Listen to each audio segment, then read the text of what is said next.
Hello guys, कैसे हो आप? आई होप आप सब अच्छे होंगे। मैं आज आपको एक अपना किस्सा बताती हूँ जिसमें क्या हुआ था कि तो क्या बात हुई थी कि मैं मार्केट गई थी और मैं गेहूं में डालने के लिए दवाई लेने गई थी।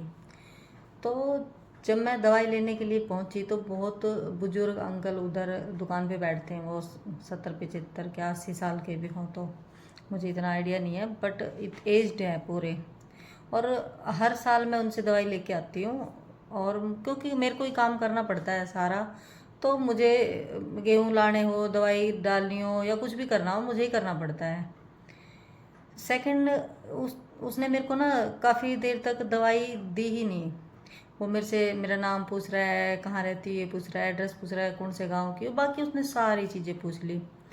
और मैंने भी मतलब मैं जहाँ तक थोड़ा हिचकिचा रही थी, मैंने कि अंकल हर बार ले जाती हूँ आपसे, और आप अब की बार इतना ज़्यादा पूछ रहे हो। तो उस दिन क्या हुआ था कि मैं स्कूटी से गई थी, तो मैंने हेलमेट नहीं उतारा था। हेलमेट लगा के मैं उनसे दवाई ले रही थी, और तो वैसे वो जानते हैं क्योंकि हमेशा लेके आती हूँ। तो मैंने कहा कि अंकल, अब मरने का कोई फ़ायदा नहीं है, अब मैं अपने हिस्से की जंग लड़ चुकी हूँ। तो वो कह रहा है कि नहीं बेटा, ऐसी बात नहीं है, मतलब पूछना पड़ता है। एक केस जो हिसार में हुआ है कि दोनों बच्चों को भी उसने जहर पिला के और फिर खुद भी पी के डूब के मर गए टैंक में, या किसके अंदर। तो मैंने कहा अंकल देखो, ऐसी बात है। मैंने कहा अंकल ऐसी बात है कि अब लड़कियों के इंसाफ तो वैसे भी नहीं मिलना, तो चाहे वो कैसे भी मरे। वो हर रोज़ मर रही है, इसी चक्कर में वो एक ही बार अपने आप को ख़त्म कर लेती है कि मेरे को रोज़ रोज़ नहीं मरना पड़ेगा। और जो मैंने कि अभी जो खाप पंचायत आजकल फैसला ले रही है ना, उसमें आप कहीं भी देखो लड़कियों के फेवर में कोई नहीं फैसला नहीं आता है। और लोग ये कहते जा रहे हैं कि लड़कियों के लिए इतने कानून बन गए, लड़कियां ये कर रही है, लड़कियों ने दहेज में फंसा दिया, किसी को रेप में फंसा दिया, लड़कियां तो आजकल कानून का गलत फ़ायदा उठा रही है, ये कर रही है, वो कर रही होगी। 2 4% मुझे नहीं पता, होती होंगी ऐसी लेडीज़ें, आई अग्री। बट आप 2 4% के पीछे जो 95% लेडीज़ है, उनको भी आप सेम वे में उनको देखते हो। ऐसे देखते हो जैसे कि वो कोई चोर हो, या फिर वो कोई मतलब उसको देखने का आपका नज़रिया ही अलग हो रखा है। तो उसने मेरे को फिर बोला कि बेटा ऐसा नहीं है, कि समाज में भी कुछ चीज़ें होती है। तो मैंने कि जैसे अभी खाप पंचायत का फैसला आया, तो आप इसको कितना सही मानते हो? तो उसने मेरे को बोला बेटा, अगर आपके घर में कोई बात होती है तो पंचायत आती है, तो हम लोग ये कभी नहीं कहेंगे कि जो आपके मतलब परिवार के हैं, बूढ़े बड़े हैं, सास ससुर है, इनके इनको इनकी सेवा मत करो या इनका कुछ काम मत करो, हम ये नहीं कह सकते। हाँ। और मतलब पंचायत का यही काम होता है। मैंने कि फिर गलत और सही का क्या फ़ायदा? पंचायत किस चीज़ का फैसला करती है? गलत और सही का फैसला करती है ना। बट वो कह रहा है कि नहीं, हम ये बात जाके उधर नहीं बोल सकते।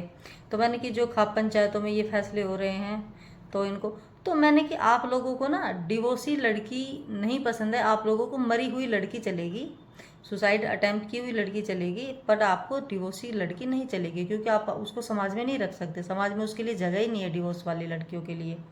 मर जाएगी तो क्या फ़र्क पड़ता है, जाके फूंक देंगे। तो ऐसा नहीं है कि वो जो पंचायत हुई है 21 गाँव की खाप पंचायत जो जींद में, उधर जींद जिले में, तो वो पंचायत में सिर्फ उधर के लोग ही शामिल है, यहाँ तक के लोग शामिल है। वो उस बातों से एग्री करके बैठे हुए कहीं ना कहीं।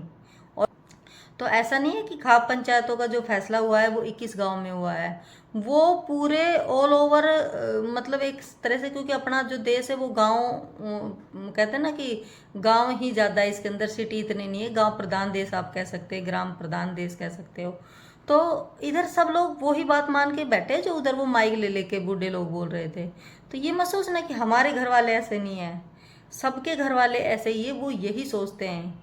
अभी भी बूढ़े लोगों से आप एक्सपेक्ट नहीं करना। इसलिए उन्होंने यही बात कही कि बेटा हम ये जाके पंचायत में नहीं बोल सकते। तो ये कह रहे हैं हम जो बुजुर्ग लोग हैं उनकी साइड ही हमें बोलना पड़ेगा, हम आपकी साइड नहीं बोल सकते, चाहे वो गलत हो चाहे वो सही हो। इसका मतलब ये है कि ये सही का साथ नहीं देते, ये अपने फेवर में डिसीजन लेके जाते हैं। कल को इनके साथ कोई घटना घटे तो ये जो बूढ़े लोगों के लिए ये लोग गए थे ना फेवर लेके, तो इनको भी फेवर मिले। ये सिर्फ अपना अपना सोच रहे हैं, इनको कोई फर्क नहीं पड़ता कि पंचायत में हमने क्या फैसला दिया था क्या नहीं दिया था। ये कहते हैं कि जो लड़की मर गई तो उसको दबा दो फैसले को, बस। इन्होंने अपने एज के लोगों को ही समझदार समझा हुआ है, उसी को ही इन्होंने समझदारी बनाया हुआ है। फिर वो बार बार मुझे कन्वेंस करने की कोशिश कर रहा था कि जो खाप पंचायत ने फैसला लिया है वो सही है। बट मैंने कहा नहीं, गलत बात है। अगर समाज हमारे सही और गलत हमारे घर में जाता है पंचायत लेके, और वो सही को सही और गलत को गलत ही नहीं बोल सकता, तो मैं नहीं मानती ऐसे समाज को। मैं क्यों मानूं उस समाज को जो सही को सही और गलत को गलत बोलने में उसको डर लग रहा है। तो बोले बेटा ऐसे नहीं होता। मतलब वो कहते हैं कि वैसे होता है जैसा होता आ रहा है, वो उन्हीं पर है कायम। ये बस सोच रहे हैं कि हमारे घर तक ये चीज़ें नहीं पहुंची, हम तो जींद से या हरियाणा से बहुत दूर हैं।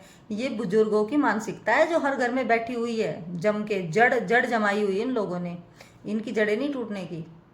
इसलिए ज़्यादा इस भ्रम में नहीं रहना कि हमारे बाबा ऐसे नहीं है, हमारे तो ताऊ ऐसे नहीं, हमारे पापा ऐसे नहीं है। सब ऐसे ही है कहीं ना कहीं।